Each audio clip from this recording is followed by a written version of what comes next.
again. Because I feel like I don't get to say that anymore these days. Sad noises from Mongols. They used to be. Remember the days when people banned Mongols? Dude, I mean, it's such a distant memory now, right? It's like Mongols now versus them. Back then, it's like the strong throat singing. Now it sounds like sick me trying to do throat singing. Like, yeah, now it's just. They're dead. Just like, oh, Mongol, just shut up. You're annoying. Next game. Yeah, it's yeah, like, they turned into, especially this matchup. Like, this matchup used to be the bane for French. This used to be the counter to French, right? French used to be really strong, and then it's like Mongol tower rushes. There's nothing you can do.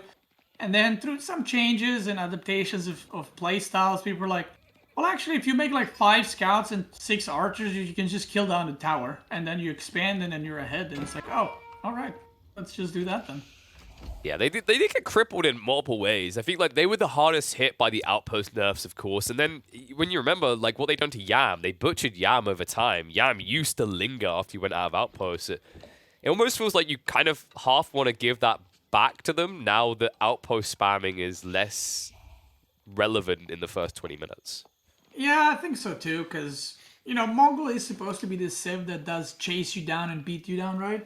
But then it's like, let's chase them down. Oh, but within the range of this tower, guys, we can't actually catch up. It doesn't, you know.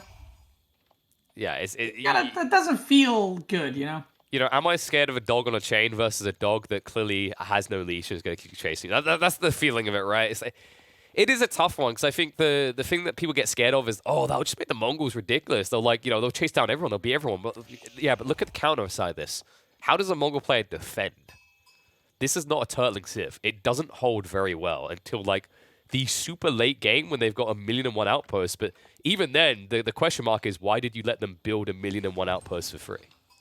Yeah, that's the tough part about, you know, doing the balance and stuff, because they don't have walls, but you can't make towers too strong. But they should have stronger towers in theory, right? They don't have walls, so they should have something to defend, but they don't. So it's kind of this weird situation that they're in right now. And yeah, I think, you know, giving Mongols back some love, maybe like in castle or imperial towers, or just the aura, like you said, would be pretty nice.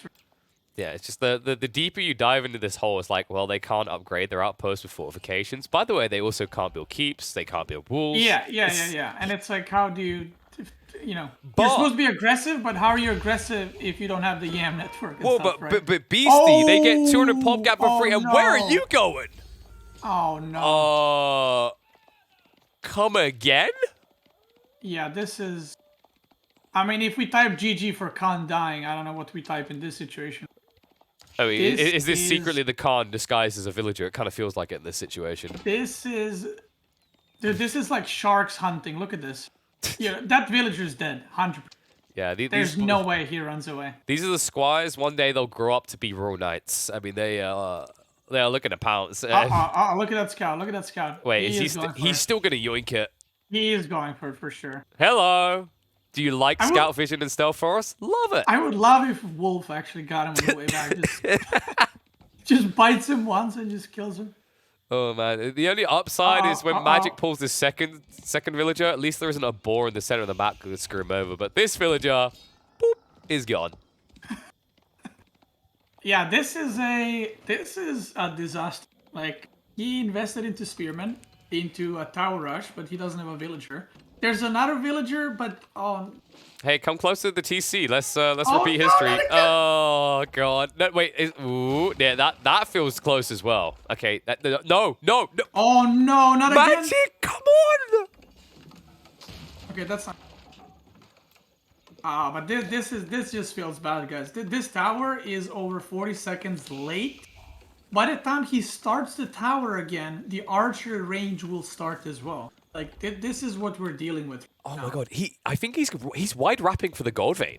He's actually going. Oh, wow. Okay. I mean, this.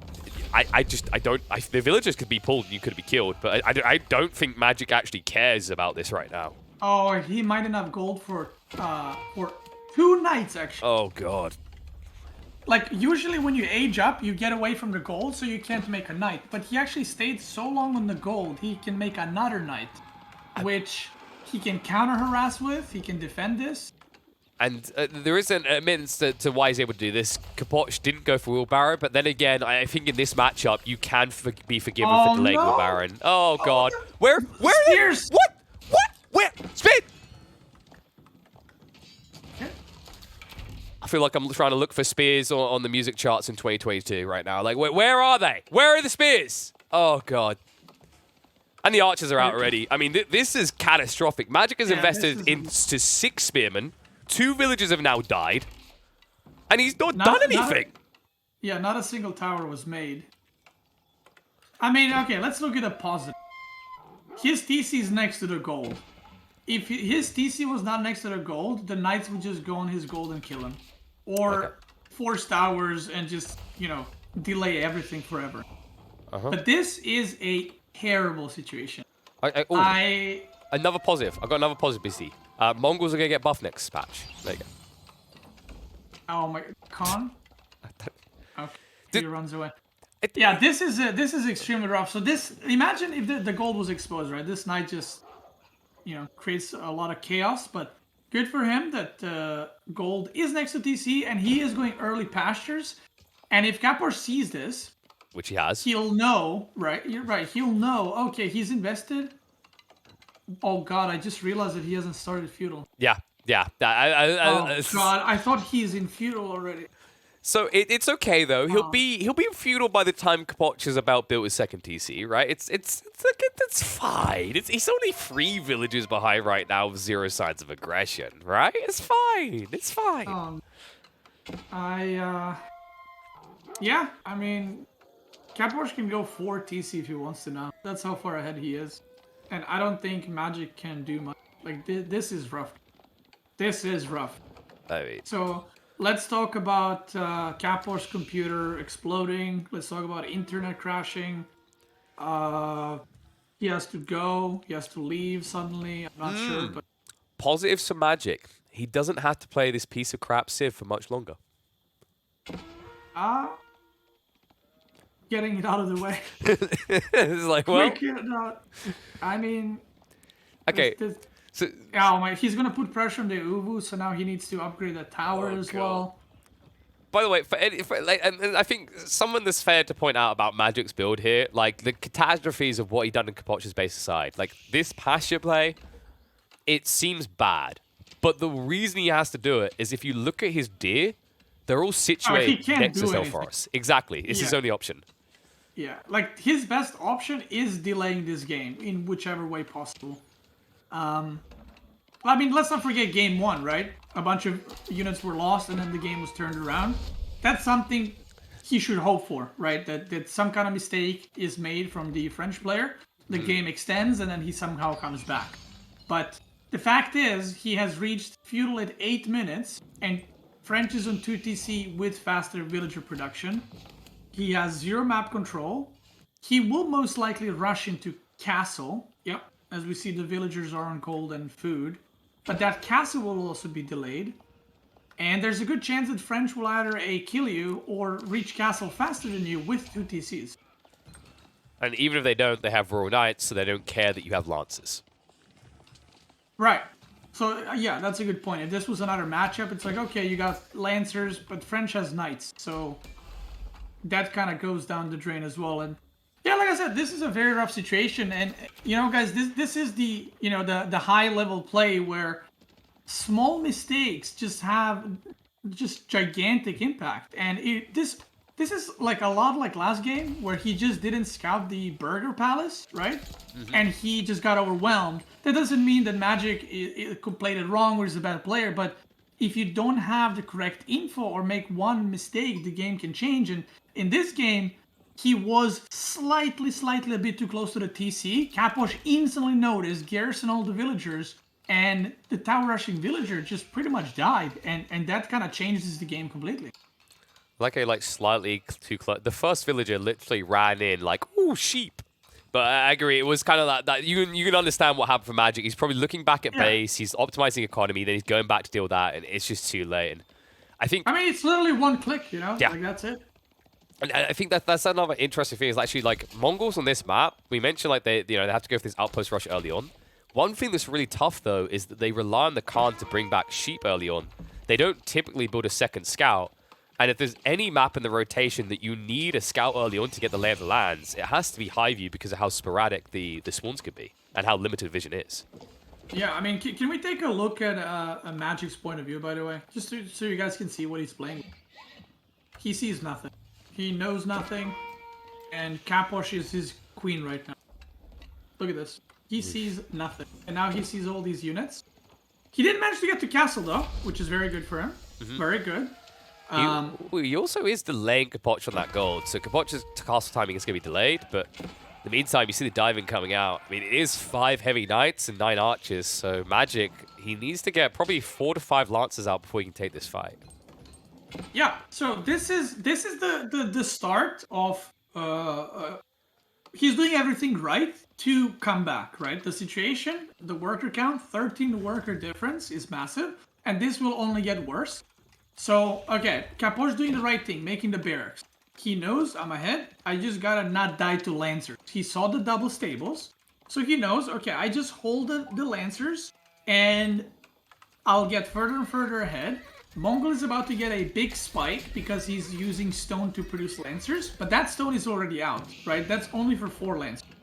So what he needs to do right now is try to take relics, preferably all 5, and then add a second TC, and then kind of hope that Capoch will not overwhelm him in the meantime, and try to do as much economic damage as possible with Lancers. Like that should be his game plan. Whether he will manage to execute it and whether Capoch will be able to defend it is something that we'll have to see. Yeah, ultimately, you don't want to be trained directly with the Knights. It's not just a kind of count as it stands perspective. It's the fact that if Capoch techs up, which he will, his are going to be better because they're buff damage. But even if it wasn't for the buff damage, something we always have to remember the French is they get that absurdly powerful 20% buff to their production speed on all stables, which means it's almost impossible for a Mongol player to long-term keep up with the heavy cavalry production of the French. Yeah, and you know, there's a big problem. Where do you harass? Oh god! With these Lancers, well, there's a TC here, but he can't see. Gold. He can't see. Remember, because the TCs they don't give vision to the stealth forest, so he will be able to pick a few villages here due to Capoch's gluttony.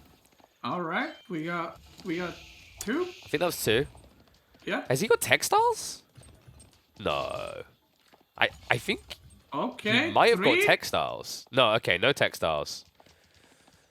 3 villagers. Okay, that's good. That's good damage. That's a but lot of not idle when you're- eco as well. In fairness, Not like, when you're 20 workers behind, but that is a start. Like, this is what he needs. Now when the knights come from Capoch or spears, he should not fight. Like, he should just try to do eco damage while he's getting the relics. So, you know, nice little bits of damage. He just needs a lot more. 4 workers total. Okay. he just needs Capoch to forget what walls are for another 20 minutes. Oh god, he started building walls. Yeah, so if you look at the unit counter, right? Magic still has some spears. I think he's made a couple more. He's got 6 Lancers versus 6 Knights, and these Knights are about to be upgraded very, very soon. So the unit count will be more or less equal, except Capoch has 20 more villagers.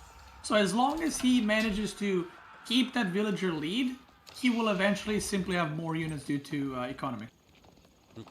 The key thing, though, is that he doesn't keep getting idled out like this. Like, to his credit, Magic, these Lancers, they've gotten a lot of bang for buck so far through not just sniping a few villagers, but the idle time as well. Like, he's basically playing the French at their own game. Yeah, he's doing really, really well with the, like you said. And he's getting a lot of value from them, right? Like, they're still not dead, and by the way, they're, like, not even half health, either of them, right? So, very good, not much damage taken. So far, Magic is doing all the right moves. And Capoch is getting distracted. I mean, these fights are actually good for Magic. He's escalated his Lancer count now up to double what the French have in terms of heavy cavalry. And of course, although there's spears for Capoch, being in the right position to take these fights is difficult considering how slow the spears move. Oh, no. Oh, God. No, Magic. No, not like this. Okay, only 1 gets dropped, but still, that is something Magic can't afford. This has been his downfall, getting caught not looking time and time again in this game. And the Lancers swoop around just next to the Spearmen on the top and actually get into the gold again. And now they're going to be finally taken care of, but they're definitely paid off, right? They did a lot. They did what they were supposed to. And I think Magic, not necessarily putting himself in a good spot, but making the most out of the situation, I would say. And we do see he's already gotten 2 relics, or 1 is on the way. He got 1 already. So, like I said, doing everything he can, doing all the right moves, but we have yet to see if that will be enough. I think he's done a good job at getting valuable picks in the mid-map because of how distracted Capoch is at the back. So Magic, probably the best thing you could do is get another 2 knights wiggled in that backside so that he can keep playing the same game. I'm very surprised that there's no wall. Like there is to the south, side. but that's literally Yeah, it. the top side, like do the same wall exactly. Yeah. And you protect everything, and then you're like, okay, fight me straight up. Or an outpost. Like I'm baffled. It's kind of surprising we're this deep into Age of Empires history, and players still make these very greedy TCs with no outpost nearby. Like, keep in mind that town centers cannot see into stealth forests. Yeah, he basically has no vision around the TC, like 0. And there is... What? Ooh, that is not... Where is the Khan? Surely the Khan should be with the big group of lancers. There's also... What? Something. Oh, Khan is chilling here. A little bit falling apart, little units everywhere. There's some lancers on the top side doing some harassment, but he left some units, luckily. Reinforcements have arrived, though. Uh-oh, bad fight for Capoch. Might get exposed after. There's a lot of people gathering on the north side of those deer. It looks like a few lancers are going to flood through to start looking for that. So archers will be cleaned up. So half the defense force now gone for Capoch. But considering Magic is not diving looking for what they're guarding, this actually still works out well for Capoch. Yeah, I mean, it could have been a lot worse, right? So he runs away, still no wall, and if those get... So this is the interesting part, right? He can dive now on the gold, but if he does do a dive and then he can't get out, he just lost his whole army. So that's the risk with raiding. He doesn't know if there's 20 spearmen. He will go for it because he doesn't see anything, right? He doesn't know if there's spearmen right here waiting for him. He will be going for it. The spearmen will meet them. So I wouldn't expect too much damage being done if he pulls the villagers, right? Now it's on Capoch to kind of hunt him down and not let him get out scot-free. The problem here is the Khan is still on holiday. You think he would be here because the vital vision he'd be giving, especially on the stealth forest, would be huge. Instead, though, it's going to be a peel back, and this is where Magic could end up going the way of the dodo bird. Because these guys are going into a closed-off area, a walled-off area, in fact. Oh, no. I mean, if he kills all those villagers, that is a lot of... It feels good, but at the same time, it feels bad. Yeah, only getting 2 or 3 and having to pull back, and I don't think he knows about the walls, but he's about to learn. There we go. This is your prison now. You must pay for your crimes. Are you stuck, Step Lancer? There it is. Where are you going to go now? Not for long. No, that's on a wall. No. Oh, God. No, wait, what? No, what is going on in this series with walls? Where is the wall? Oh, this is chalk. How many times? Okay, last game, how many times was it? It was 3 times, 2 times, I think, for Magic. Now, in this game, a critical wall mistake for Capoch. Age of Wolves, ladies and gentlemen. And he's still butchering more villagers over here because Capoch hasn't even noticed. Yeah. I mean, I did ask the question, are you stuck, Step Lancer? And Step Lancer said no. Actually, I'm not. And it's a honey trap. Guys, not only he kills the villagers, but he got away as well. Like, that's... He didn't just get away. He's going to kill more villagers. Those 2 lancers still haven't been addressed. And if you look at the unit count, the Mongols has way, way more units right now. And he has a 2nd TC, and he's on 3 relics. Capoch secured 2 relics, by the way, which is really good in this situation. We do see some counter raiding, and these workers dying is a lot more painful than the French workers dying. Yeah. Because he's on way less workers, so the percentage of his economy that's dying right now is way higher. Yeah, I'd actually argue they killed off more villagers than we saw in that raid on the western corner. You can see the lead that now Capoch is maintaining, 30 villages ahead. Looks like there's a switch up coming from Magic, though. Keep in mind that he was escalating his crossbow count while all this was going on. Looks like he's prepping for a siege switch. Siege switch that might catch Capoch off guard, because if there's one thing the French are weak at transitioning into, it's siege themselves. Yeah, siege engineering is done, and this is the scariest part of this matchup, right? The French usually has, usually is the one raiding. Usually the Lancers don't have this much impact, I feel. I think Magic did a great job with them.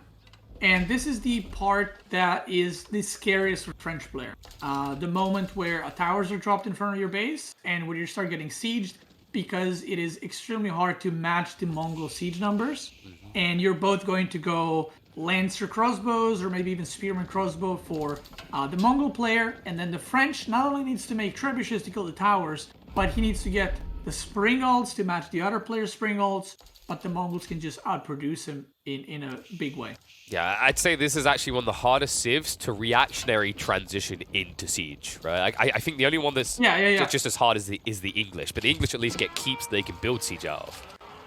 Yeah, not only they get keeps, right? They got the attack speed, so their springles are actually a lot better. Yeah, the French do definitely have the worst time with this, I would say. And you know, one of the things. God. They're back, Beastie. They're back. Oh, don't tell me there's... Oh, God, no. The hole is still... Come on! What are you doing to me? What are you doing to your people? Spreads out onto the farms. Capoch keeps building this healthy eco lead and then just keeps throwing it away. Like Wizard in the Wind. Oh, he's not going to the gold. What? Oh, maybe he's assuming they're... You know, it's wall. Yeah, I think... Wait. No. Look, he assumed it's wall. He knows. And now he's sending one knight. Oh, God. He's like, let me just send one knight, actually. I mean, that one knight, considering Capoch's ignorance with that corner, could probably kill every villager over there. Is he going to call out the other knight buddies or lancer buddies to join as well? Is he walling that? Wait, is he walling or just... I think he's just running away. I don't think he walled. I think he just ran away again. Oh, my God. North side as well. He's just getting picked apart. This is getting catastrophic right now for Capoch. Like, yes, he still has a 20 eco lead, but compared to where he was and where he is now, he's slipping. He's losing control of this game. It's kind of turning into a repeat of game one. Yeah, this is...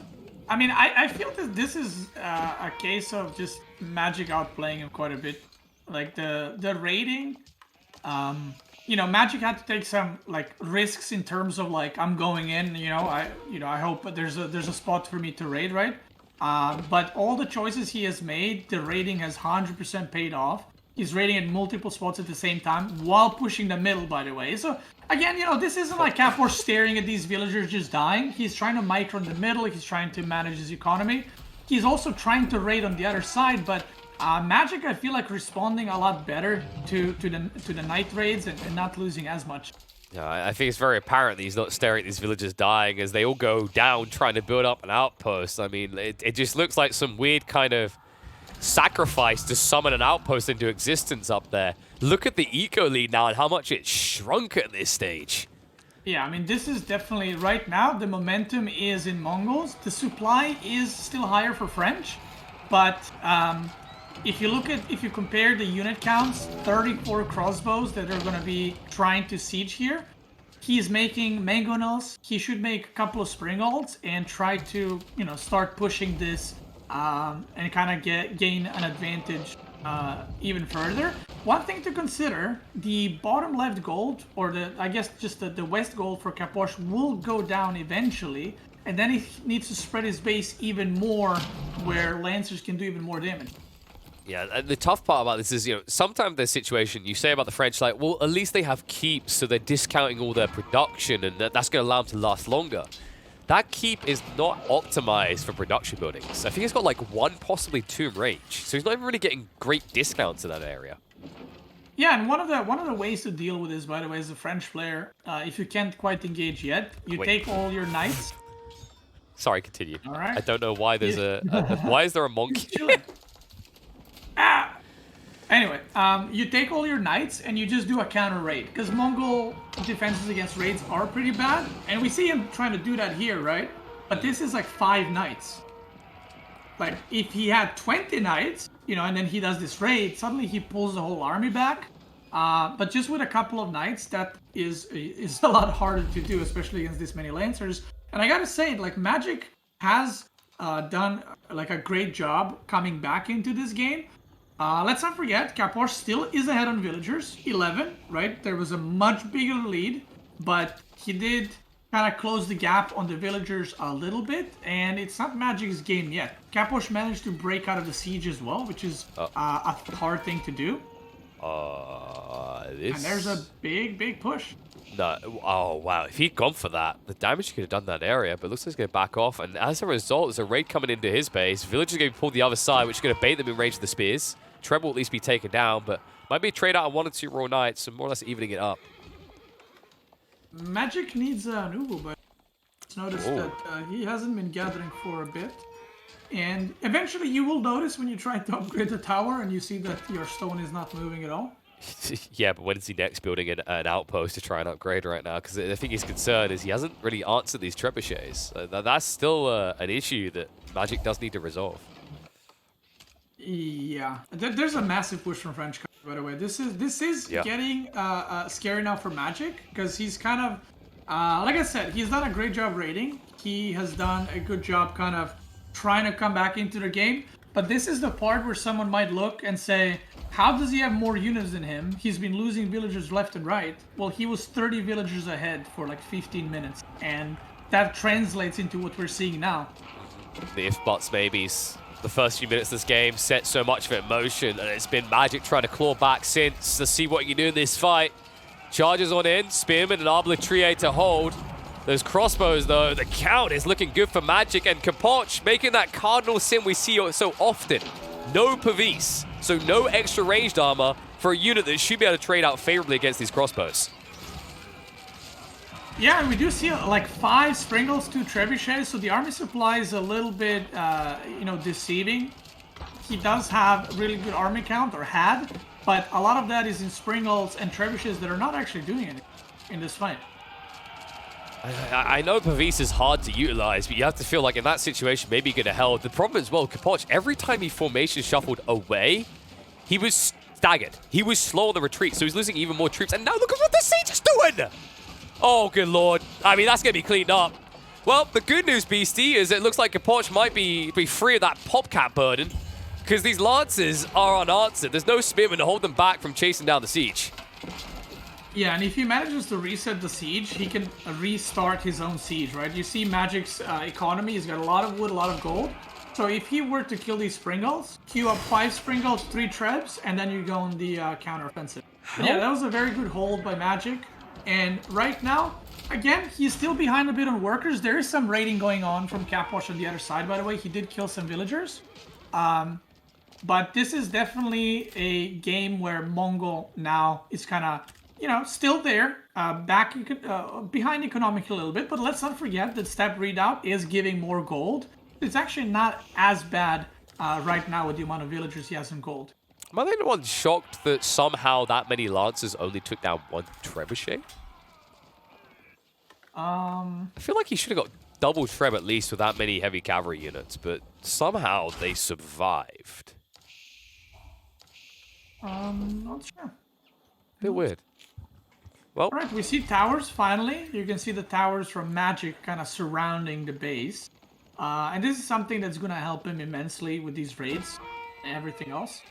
Still no Ubu, by the way. Since last time I mentioned, the Ubu has not been replaced. So these towers, while they're cool, they will not be upgraded at all.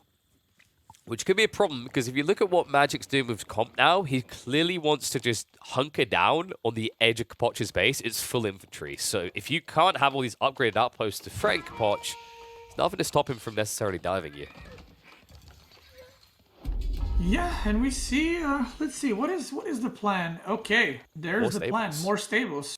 So he will just lean into, he's got 67 crossbows, Jesus. Okay, I think that might be too many. Yeah, I don't remember the last time I actually saw this many. But Magic, in fairness, BC, he's sticking to the script. You remember that HRE game? This guy really loves his crossbows. True. I mean, in this situation, they're not bad, but there's actually no knights on the field for Capoch, so there's spearmen, horsemen, and crossbows as well. What? This is awkward. I think this is kind of like overutilization of staggered formation that we see, right? You can see how every time he turns around, he's just sacrificing troops randomly. Yeah, if you want to move, I mean, there's some optimism, min-maxing to be done, right? Every time you move like this to the opposite side, you should remove the formation, then you move, and then once the units are away safely, then you do the formation again. Because, yeah, what happens is, if you're moving, let's say, north, and then you tell your units in that formation to move south, the units that are in the front are basically wanting to be in the front, and then the units that are in the back go all the way in the back into the enemy, so they can maintain the formation, right? They don't form it kind of smart. They try to maintain it, and you just lose so many units like that. They do look pretty though. There's a lot of dancing. But Sure. what's not looking so pretty is Magic's future in this game if he doesn't do some serious damage off the back of what Capoch has done here. Capoch, paranoid, has created the French Maginot line. He completes it now with the Red Palace, which means Magic's only entry point is going to be the west side. He's not optimized for that right now. Yeah, I mean, this is Capoch is holding, by the way. I think both players are playing really well this game, and I think these are the civs they're both comfortable with. And the question for Capoch is, can he secure the next gold? And that is always a question in a lot of these games on the civs that do require a lot of gold to work in general. Absolutely, especially considering both sides still need a lot of gold. Arbitrary crossbows, you know, siege, definitely a big focus for both. And this dive in, Magic spreads out on the farmers, but the keep is going to go up successfully. So Magic probably have to step back from this. He'll try for a dive for the moment, just for some idle time, and then head north. Looks like there's going to be a clash in the back of the base, and this is all to the benefit of Magic right now. He saw the tech up. He wants to buy time because he's imping up himself as well. Yes, he's very, very committed to this. This is a little bit scary. Like, he will deny insane amounts of food right here. But, you know, where do you go now? Because you will run into a TC or a keep, so how do you evacuate this? Or maybe he's just trying to sacrifice it and then just transition to full cavalry? Because this is too many crossbows. Yeah, no, this story is the Rogue One story, Beastie. They don't get out. They, spoilers alert, they have to commit. They'll at least trade out well. He's trading. Yeah, he's trading well, right? So this is not the fact that he's... Did he use maneuver arrow there? Is a bit surprising, actually. With this many crossbows? Quicker formation, you know? Yeah, that's true. Stagger formation slowed him down. That's what you didn't consider, Beastie. You don't have to worry about the suboptimal stagger formation if you just maneuver arrow your way through. There's a big raid in the Mongol base, by the way. I think the knights are destroying the villagers. We can take a look. Oh, not even knights, it's horsemen. Ooh, okay. Well, this is going to contaminate all the sheep meat. Can we just call it special meat and add in the villagers as well? Because it seems to be happening. This is good moves from Capoch, and he's transitioning to horsemen, which I like, right? The opponent has like 70 crossbows. Just go pure horsemen, and eventually we're overwhelmed. He's doing a good bit of damage here. Both players taking a lot of villager losses, by the way, because this was the villager count 6-7 minutes ago, and it still is, because both of them just dropped a lot of the villagers. This is actually escalating past that villager count before. You can see the lead now. Capoch is close to 40 ahead now. Yeah, and this is the, you know, he has one keep there with a bunch of stables, and he'll probably add more keeps and put a bunch of stables around them to get those cheaper units in the influence of a keep. And I mean, this is the, you know, in theory Mongol is better than French in Imperial, but not really, because you don't have walls. So Capoch can literally just rally horsemen into your food line constantly, and he will start killing villagers, you know, one at a time, and kind of gain the leads. It's very rough as Mongols to defend these kinds of raids. And, you know, in fairness, Capoch, like, you know, he hasn't used walls though, so you figure it'd be great for Magic, but then you have to consider the keep count. I think we're at 5 total if you include the Red Palace. Yeah, there's a bunch. I mean, there's no place to really raid anymore. Yeah, like there's no, I mean, there's the back of the base, but look at that, double keep, Red Palace, another keep, and he is out of gold, by the way. I want to mention that Capoch is out of gold. He is not mining. The only gold he is getting is the 2 relics and a sacred. So, which is interesting because there's a gold right there. Maybe he just is a little bit scared. Maybe he doesn't want to lose the villagers, or maybe he's just mining stone to put another keep there, which is a fine thing to do because he is playing against, or was playing against, a lot of crossbows, so horsemen in this situation is perfectly fine. And this is exactly what I mean. How do you stop this? He's going to lose all of these, and he's going to kill 2 villagers. That's worth.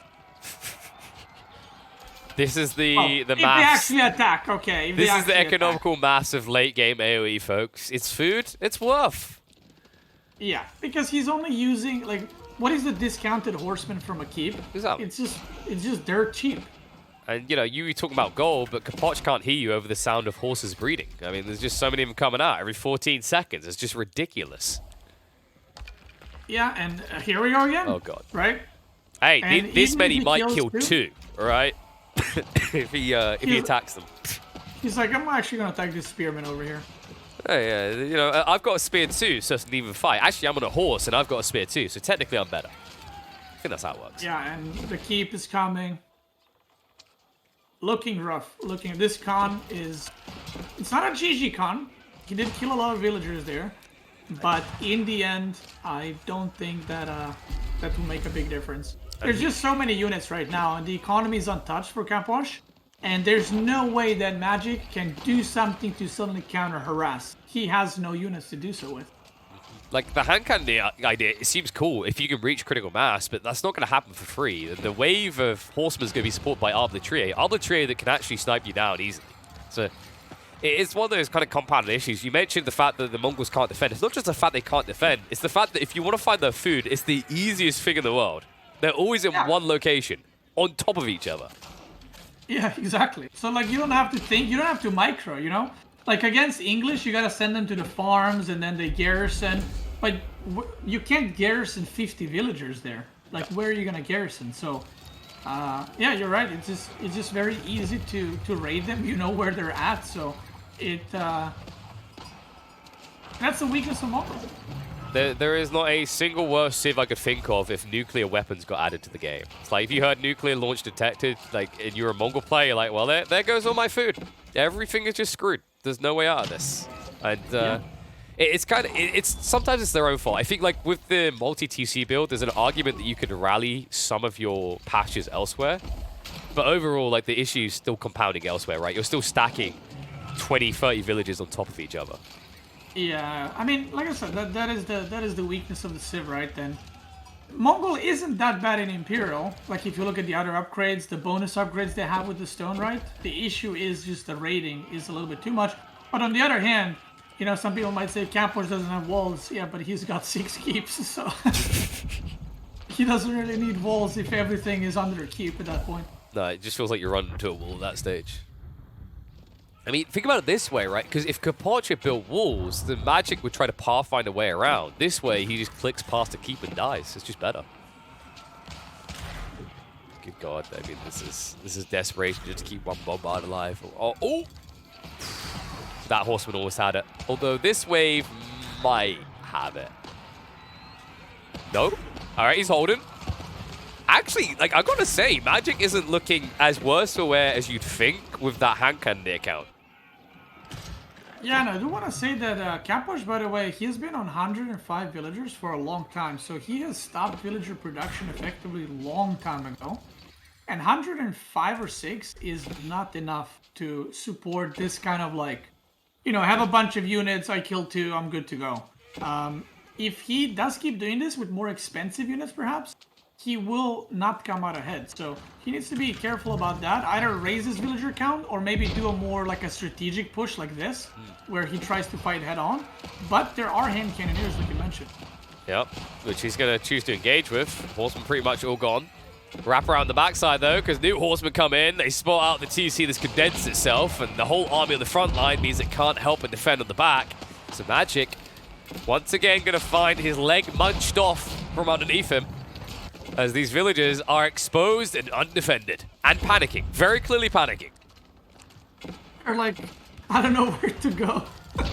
They're just running in circles. They're like, I'm confused. Are we meant to harvest the horse or get harvested by the horse? Yeah. I mean, honestly, look at the worker count. It's getting grim. It's 40. It's about to be under 40. Yeah. And the income is about to plummet from Magic. Like, if you look at his gold and food income, it's about to plummet in a massive way because of. I mean, quantity over quality in the end. It's kind of the way of the meta right now. I wouldn't be surprised if he just calls GG now, simply because, like, this is unsustainable. If you've done this on the offensive, maybe. But you're in your base, man. And you're not defending at all. Like, it's just the Zerg factor being turned up to 10 by Capoch. Yeah, I mean, he does have, he doesn't have actually, well, now he has better economy, but he didn't have a necessarily better economy, he just had an uninterrupted economy. While Magic's workers are like in a tower, in a TC outside, in a tower, in a TC outside, and technically they're working with the same income, but if, you know, your villagers aren't gathering 50% of the time, then that's obviously not going to, you know, go too well for you. Yeah, I think what felt weird is, like, Magic, considering how much this game was recovered by raiding, the fact that he cut off raiding. Even though raiding was technically still on the table, sure there's these keeps, but if you wiggle your way into the farms, you could easily just pinch him again, but unable to do so. GG gets called. Capoch now already on match point. Magic started this series off strong, but now, if he wants to still clinch up a spot to Wololo, he's going to have to initiate a reverse sweep. Yeah, and I think just seeing these guys play right now, I think these are the two civs that they're both more comfortable with. And I would say Magic's one of the better civs is also China because he knew how to respond to the burger by making the towers. Yeah. So that kind of, like the previous H3 game before that is like, okay, I can see he's maybe not as experienced, but that game, the Insta tower, setting up kind of showed me that, okay, he is experienced in that kind of situation. This game, I mean, both I think played really well from the situations they were in. I think Magic did really good raiding, and like I said, you saw how far behind he was because those two Lancers did so much damage, and then the follow-up Lancers did so much damage, and he was still 20 workers. Like, that's how far behind he was. He put up a really good fight. The siege push that he was doing is really hard to stop his French. While Capoch was getting raided at like 3 different spots at the same time, he managed to break out. And once he managed to break out, he slowly secured 1 gold at a time and slowly managed to kind of secure the game, right? Because he was in the lead, but he managed to secure the game and just kind of stabilize and be like, okay, hold up, stop raiding me. Time to push you for one.